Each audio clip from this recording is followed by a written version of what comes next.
L'identification d'un besoin. Les objets techniques, ce sont ces objets conçus et fabriqués par l'homme pour répondre à tous nos besoins.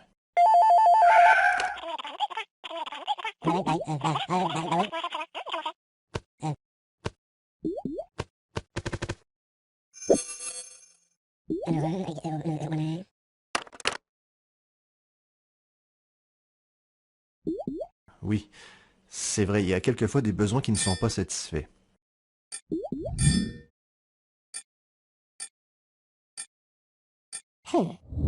Et même après avoir cherché, on ne trouve pas toujours d'objets techniques qui répondent efficacement à ce besoin. On se trouve alors face à un problème technologique. L'analyse du problème technologique. La solution à ce problème passe par la conception d'un nouvel objet, un travail dédié à des spécialistes.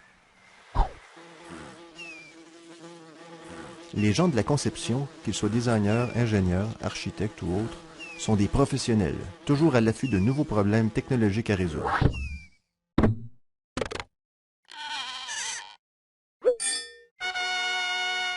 Les concepteurs vont d'abord analyser le problème technologique. C'est la première étape de la phase de conception. Ils prennent connaissance du contexte et relèvent toutes les données du problème. Ils le formulent clairement, puis déduisent à partir de cette analyse la fonction que devra remplir l'objet technique. C'est aussi le temps d'identifier les conditions d'utilisation et de fabrication de l'objet. Il s'agit des critères que devra satisfaire l'objet technique. C'est sur la base de ces éléments que les concepteurs et le client vont se mettre d'accord et lancer le projet. Ces éléments sont réunis dans un document qu'on appelle le cahier des charges. C'est le document central de l'entente qui unit client et concepteur. L'étude de principe.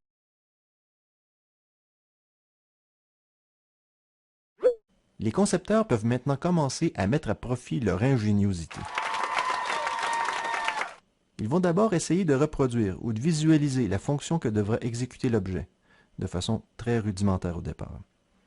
C'est à ce moment qu'ils vont commencer à utiliser les langages technologiques.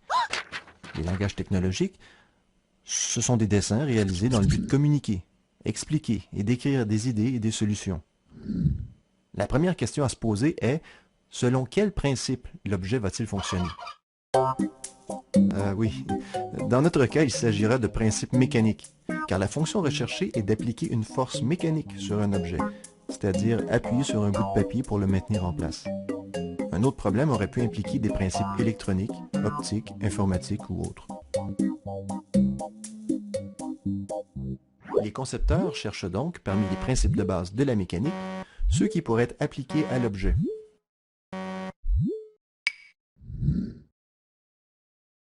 Notez que les concepteurs exécutent souvent leurs dessins à la main, pour plus de rapidité, surtout au début du processus. C'est la technique du croquis.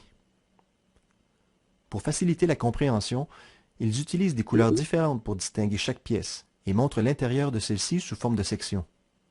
Pour la même raison, ils ajoutent aussi toute information utile, telle que les forces d'action, le nom des pièces et leurs mouvements, etc. Nous venons de décrire là les caractéristiques d'un schéma de principe. Un schéma, c'est une représentation simplifiée visant à faire comprendre. La schématisation, c'est un véritable langage d'échange entre les concepteurs. Parallèlement, les concepteurs analysent des objets existants, dont la fonction est similaire. Ça permet d'observer et de comprendre certains principes en action. Les concepteurs en arrivent ainsi à sélectionner le principe qui, en toute logique, permettra de remplir la fonction recherchée. C'est le principe retenu. L'étude de construction. L'étude de construction, c'est chercher à comprendre comment sera fait l'objet. En pratique, elle se fait souvent en même temps que l'étude de principe, mais ne le dit à personne.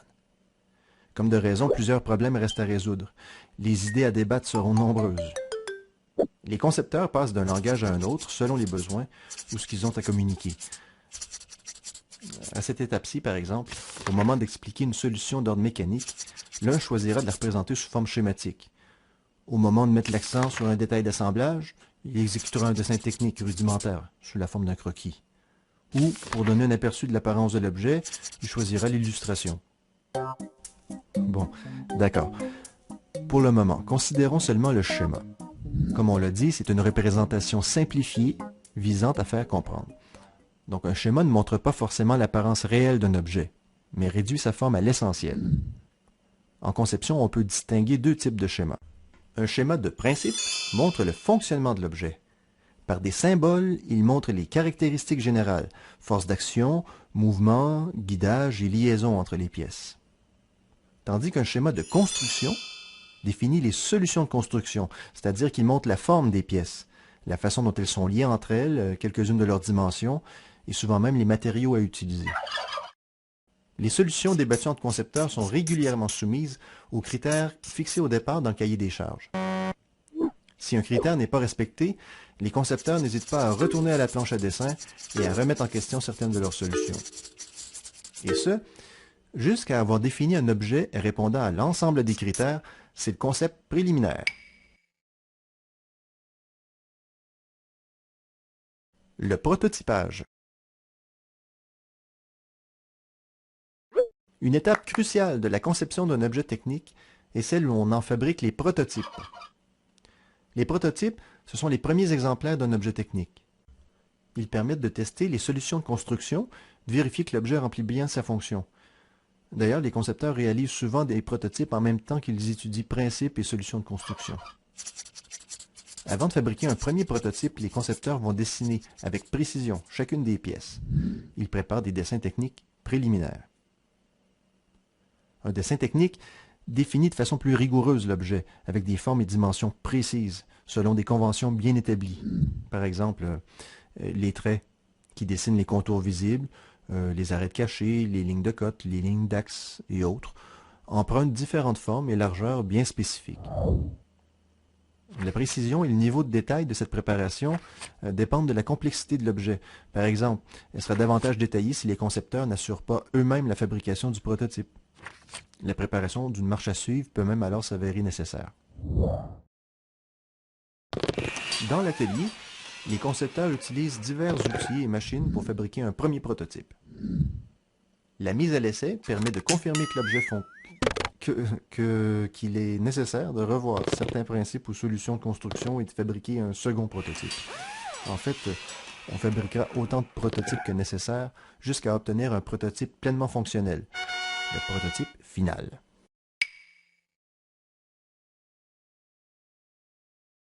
La validation du concept. Il est maintenant temps de faire valider par le client les solutions trouvées par les concepteurs. Ces derniers vont préparer des dessins soignés pour aider le client à bien comprendre le concept préliminaire. Il s'agit généralement d'illustrations réalistes, appelées rendues, qu'ils accompagnent parfois de schémas. Une illustration vise à donner un aperçu visuellement réaliste de l'objet. On cherche à donner une idée de son apparence, sa texture, sa teinte, son style, son esthétique.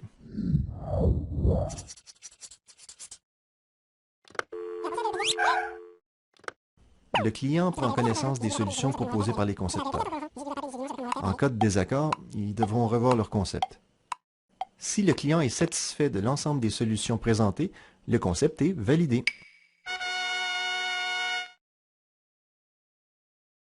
L'élaboration des dessins techniques finaux.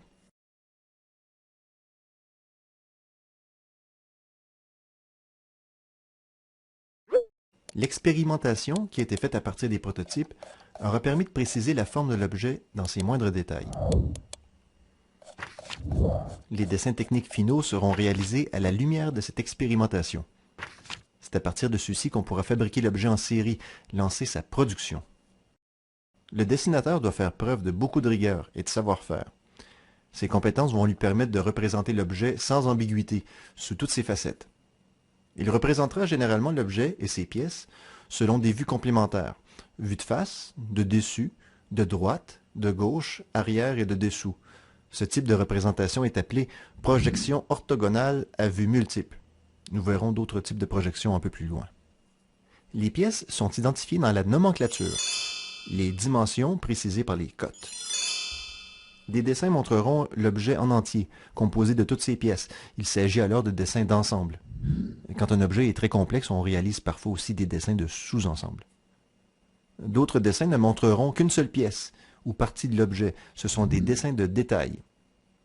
Ils peuvent aussi montrer, en une seule vue, toutes les pièces désassemblées. C'est une vue éclatée.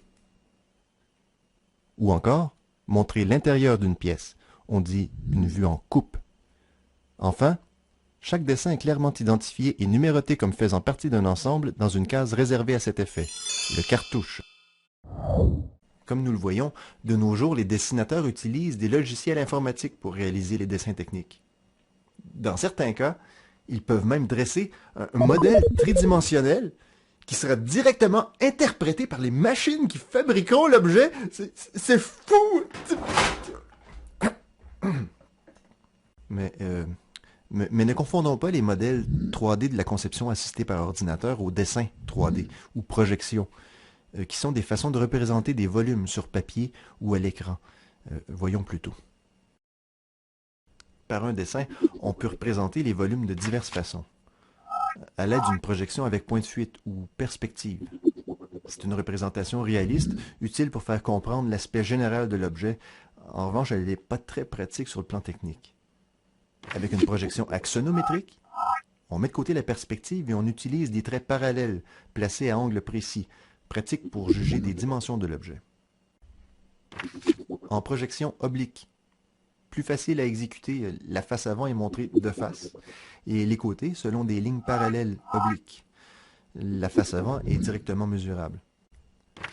Enfin, les projections orthogonales à vue multiple, la façon offrant le plus d'informations techniques pour représenter l'objet. C'est pourquoi on l'utilise pour sa fabrication, comme nous l'avons vu.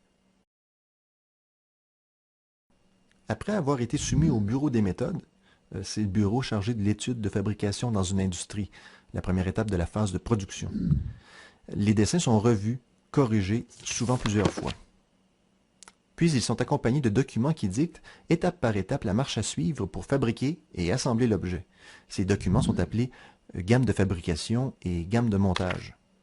Le tout est rassemblé pour former ce qu'on appelle le dossier technique.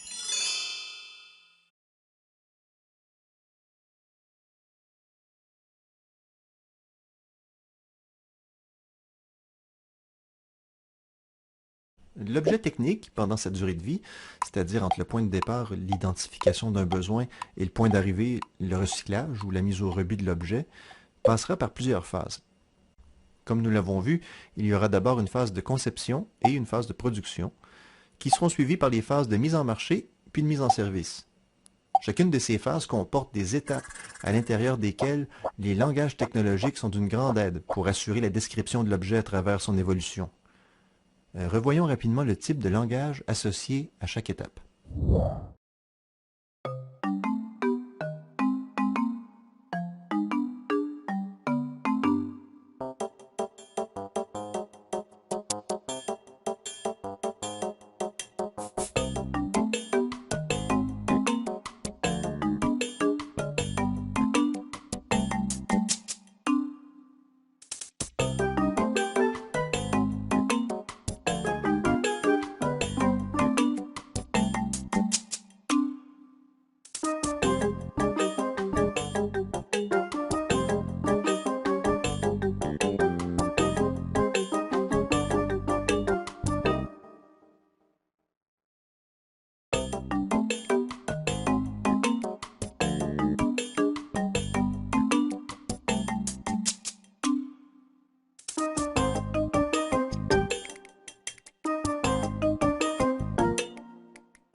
Enfin, les langages technologiques servent également lorsqu'on analyse un objet technique, c'est-à-dire pour expliquer à quoi il sert, comment il fonctionne, comment il est construit, comment on le fabrique en série ou comment on le répare.